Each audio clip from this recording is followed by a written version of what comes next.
My destination this episode is about 4 kilometers away from the main market in Sa-I. There is a small diversion on the main road and there is a signboard that directs you to the diversion. The location on Google Maps is also accurate. I can hear the simplicity of rustic living calling.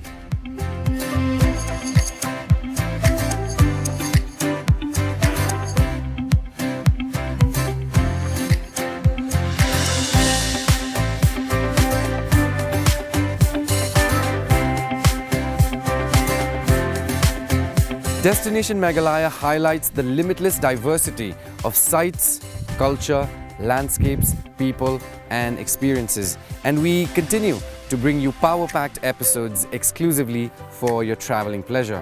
Well, on this edition of the program, I take you to a women-led space nestled in the hills of Sa-I. Welcome to Destination Meghalaya. I'm Aaron Lingdor. Welcome to Sa-I-Mika Park.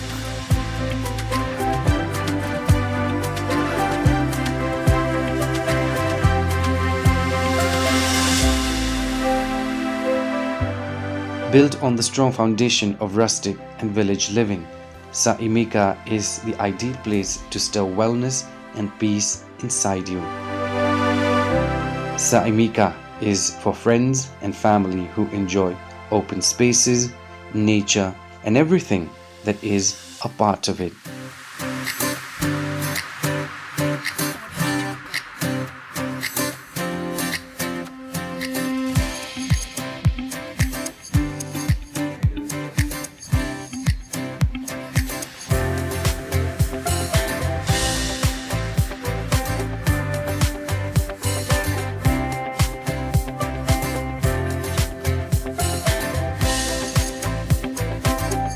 With the perfect blend of traditional and modern aesthetics, the place gives a wholesome feeling of the rustic life in the hills, an ideal escape from urban life.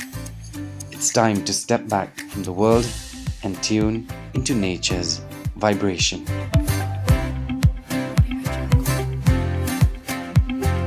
I felt a sense of liberation immediately as I checked in. A feeling of profound freedom from physical, mental, and social constraints.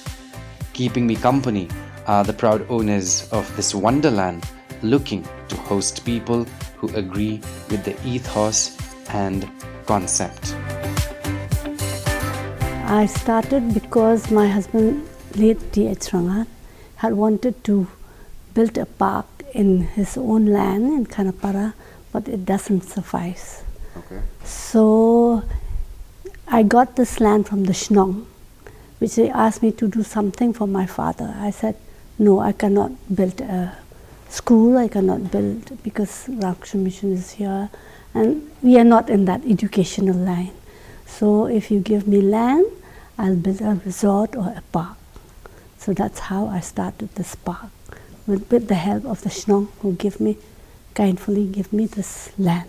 So I thought I'll build first the sports like basketball, skating ring, all these kids from the Shnong will come and play.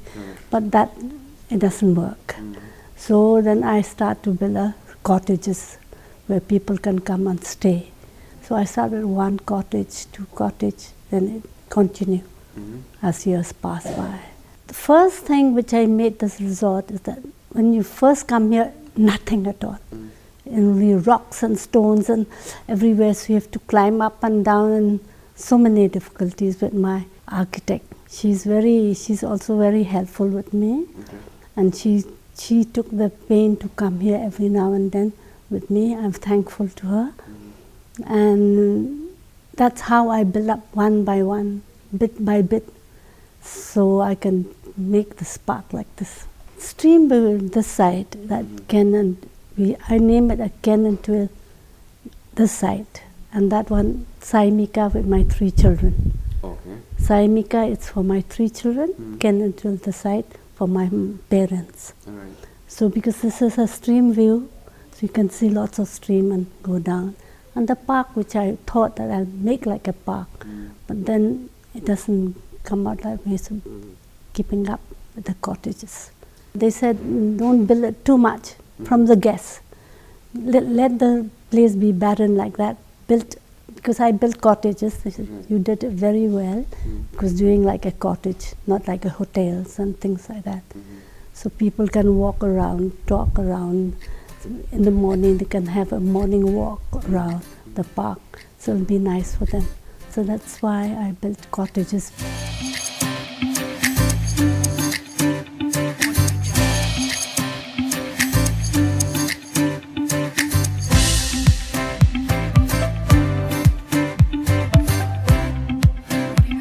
Over time, Mrs. Panbo realized that there was significant demand for accommodations in Sora, so she converted the hut into a room and added a bathroom.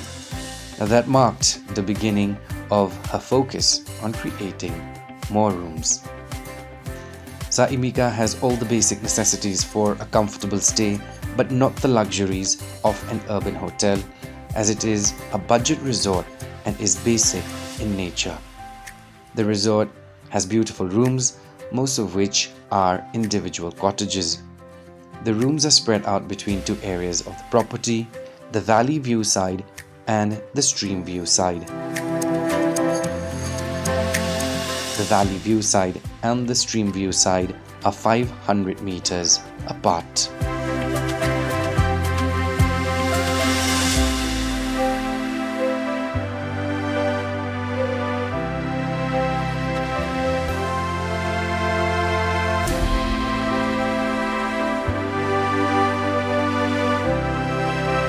Tranquil decor, serene ambience, and the influence of the local architecture. The rooms at Sa-I-Mika enables you to indulge in the old world charm, simplistic decor as you enjoy the privacy of four walls.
Ainami, welcome to the broadcast. Thank you. First of all, we know that you are taking over the reins, if you will. Talk to us a little bit about the responsibility. Basically, it's just running the day-to-day thing. Day-to-day management, and also largely now we're trying to focus on really understanding on what we stand for and what we want to do going ahead. Right. So we know for a fact that we want to retain whatever she's built so far. Please maintain the rusticness, the naturalness of the place. We want to move towards sustainability. Correct. So we're trying to grow our own vegetables. We don't have Wi-Fi, we don't have televisions in the rooms to encourage people to go out and enjoy nature instead of being in their rooms, things like that. Speaking of rooms, each room has its own name, if you will. Give us a little bit of background. That just came up just at a whim actually. We just thought it would be much nicer if each room had their own names, and it just came up like that. It was just an idea that came out of a whim really. So what does Sa-I-Mika stands for? Because you mentioned we are on a mission to, conserve, preserve. What does Sa-I-Mika stands for? Sa-I-Mika is actually the name of us three sisters. Saihun, Sa, I, Ainami, and Rimika for Mika. Okay. So it also means Sa-I-Ma Meyaka, like God look after it. So three of our names combined. Right. Yeah. So talk to me a little bit about the facilities that the guests can get when they come to the park? So you'll have all your normal basic amenities like what a hotel has. Your room, your hot water, bathrooms, room service. We have a restaurant and we have a bar. Right. Other facilities. What other facilities do you want to know about? Apart from, we also have guides who work with us that can take people outside. Right. Yeah. That.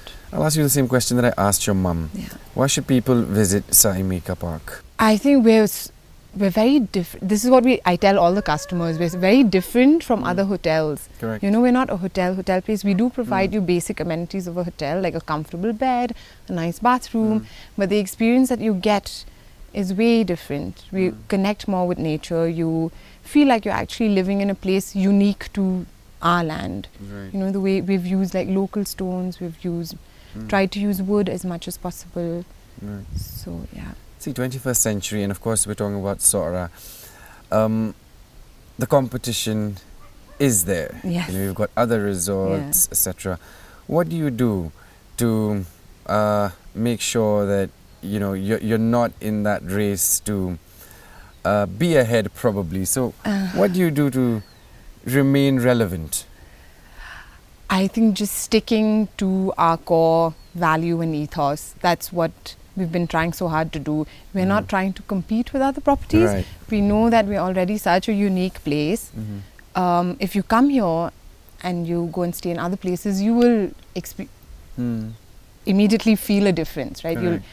So we've tried to retain very hard what we are, and we want people to experience this, something close to nature, something eco-friendly, sustainable.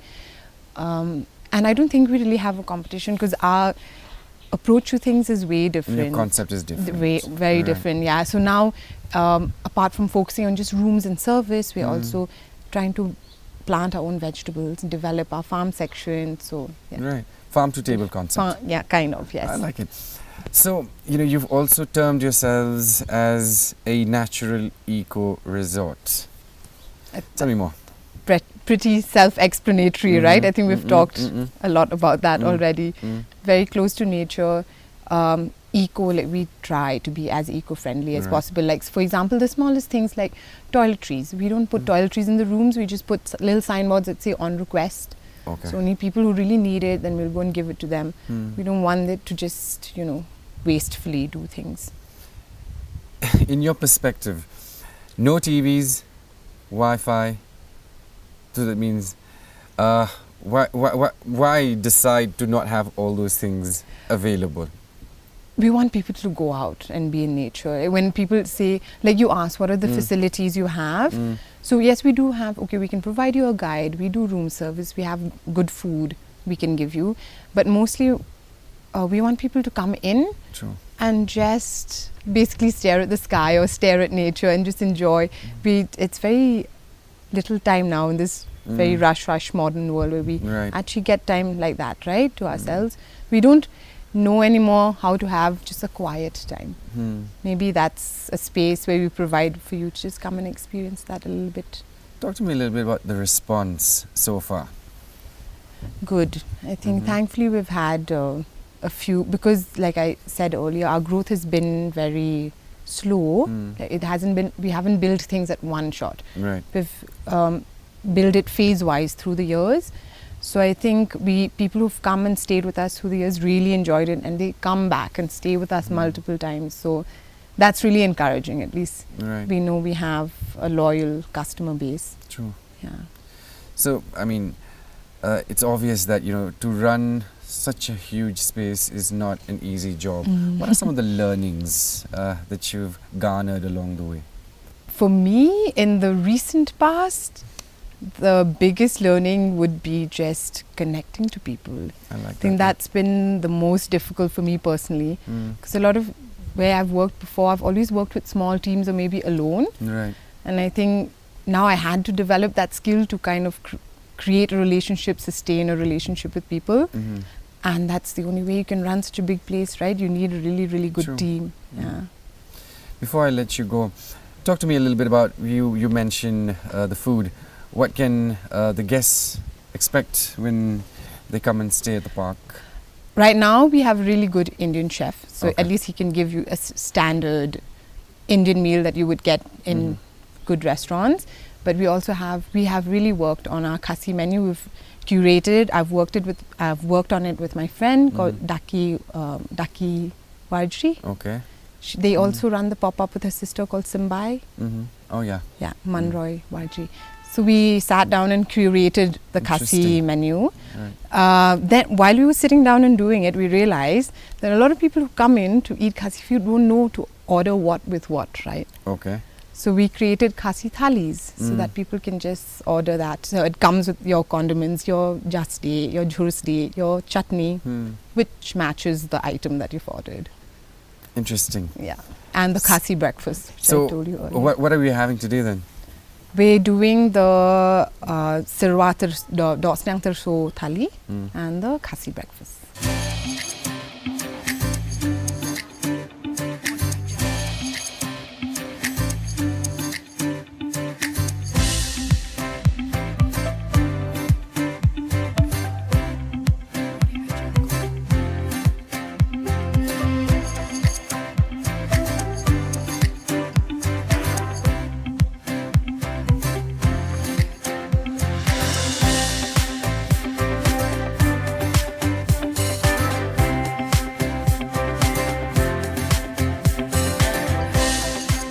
So what's next for Sa-I-Mika? I heard the swimming pool is under construction. What plans do you have? Anything in the pipeline? That my daughter will take over, Okay. because I have now I'm thought of I am retiring, so I give over to my daughter. It's her responsibility. Right. Well, before I let you go, one message that you'd like the viewers to hear in terms of why should they come and visit Sa-I-Mika Park?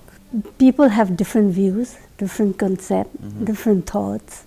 For me, myself, I said to come to Sa-I-Mika is to make yourself down to earth, to think about the nature and see about around the nature. During summertime, also how the rain splash. Right. And during winter time, it's very cooling for the mind, body, and soul, and things like that. So people have different concepts. True. You cannot say that. Why? For me, myself, when I come here, I feel very soothing mind, thoughts, to look at the river, to look at the mountains and the hills. Quiet place to meditate. It's very kind. It's very good.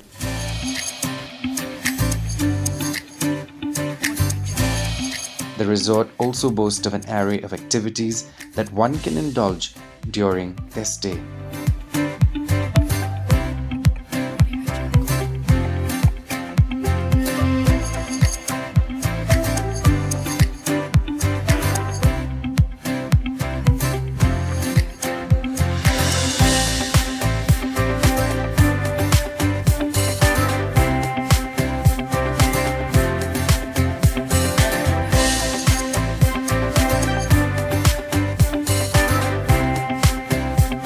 The campsite at Sa-I-Mika offers a tranquil retreat amidst lush greenery and pristine surroundings. Whether you're a nature enthusiast or seeking an adrenaline rush, campsite is a perfect getaway to a memorable outdoor escapade.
There is something for everyone at Sa-I-Mika Resort, from spacious, comfortable rooms to the varied activities and food. This place is a little bit of paradise on earth.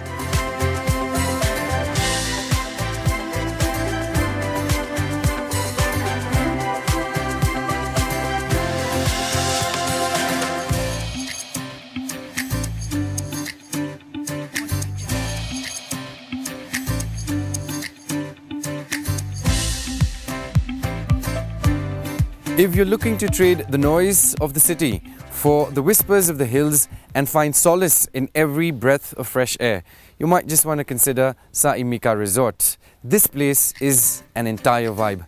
I'm Aaron Lingdo. You're watching Destination Meghalaya. Until our next episode, goodbye.